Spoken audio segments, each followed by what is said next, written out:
Hello, it is time to relax with a great bedtime story.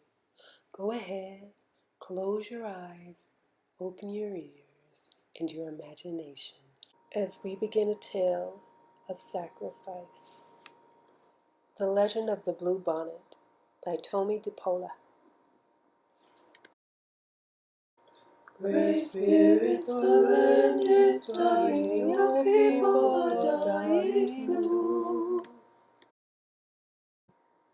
The long line of dancers sang, "Tell us what we have done to anger you. In this drought, save your people. Tell us what we must do, so you will send the rain that will bring back life." For 3 days, the dancers danced to the sound of the drums, and for 3 days, the people called Comanche watched and waited. And even though the hard winter was over, no healing rain came. Drought and famine are hardest on the very young and the very old. Among the few children left was a small girl named She Who Is Alone. She sat by herself, watching the dancers. In her lap was a doll made from buckskin, a warrior doll. The eyes, nose, and mouth were painted on with the juice of berries. It wore beaded leggings and a belt of polished bone. On its head were brilliant blue feathers from the bird who cries, "Jay, Jay, Jay." She loved her doll very much. Soon, She Who Was Alone said to her doll, The shaman will go off alone to the top of the hill to listen for the words of the great spirits. Then we will know what to do, so that once more the rains will come and the earth will be green and alive. The buffalo will be plentiful and the people will be rich again. As she talked, she thought of the mother who made the doll, of the father who bought the blue feathers. She thought of the grandfather and the grandmother she had never known. They were all like shadows. It seemed long ago that they had died from the famine. The people had named her and cared for her. The warrior doll was the only thing she had left from those distant days. "The sun is setting," the runner called as he ran through the camp. "The shaman is returning." The people gathered in a circle, and the shaman spoke. "I have heard the words of the great spirits," he said. "The people have become selfish. For years they have taken from the earth without giving anything back. The great spirits say the people must sacrifice.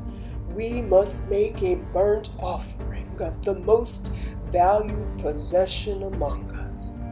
The ashes of this offering shall then be scattered to the 4 points of the earth, the home of the winds.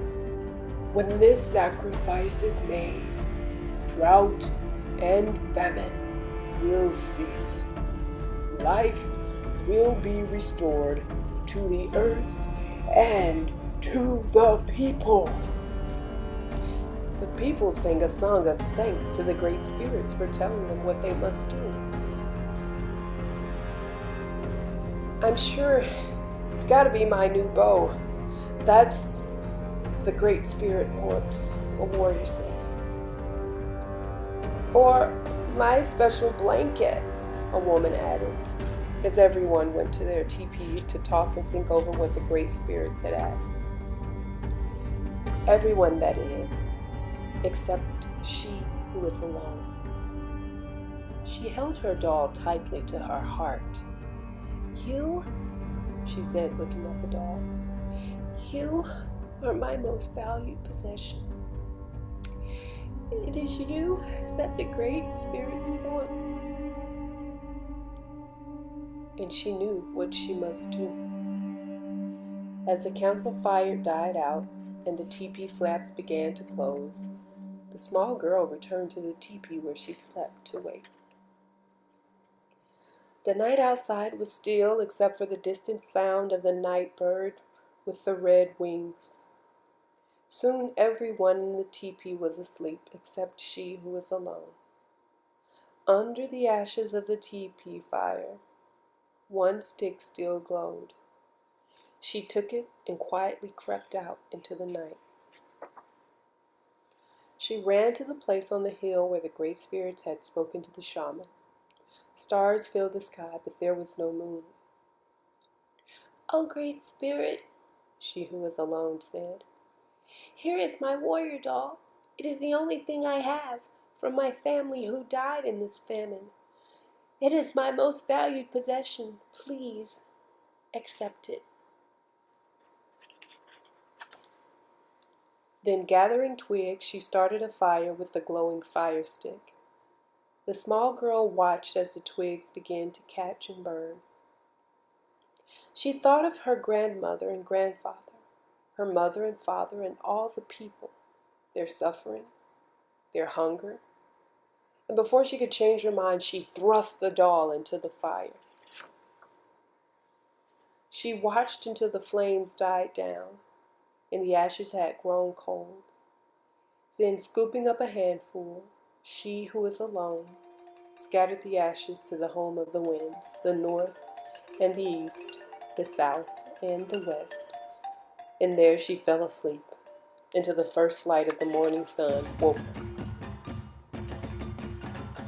She looked out over the hill, and stretching out from all sides where the ashes had fallen, the ground was covered with flowers, beautiful flowers, as blue as the feathers in the hair of the doll, as blue as the feathers of the bird who cries, "Jay, Jay, Jay." When the people came out of their teepees, they could scarcely believe their eyes. They gathered on the hill where she who was alone to look at the miraculous sight. There was no doubt about it. The flowers were a sign of forgiveness from the Great Spirit. And as the people sang and danced their thanks to the Great Spirit, a warm rain began to fall, and the land began to live again. From that day on, the little girl was known by another name, one who dearly loved her people. And every spring, the Great Spirits remembered the sacrifice of a little girl, and filled the hills and valleys of the land now called Texas with the beautiful blue flowers, even to this very day.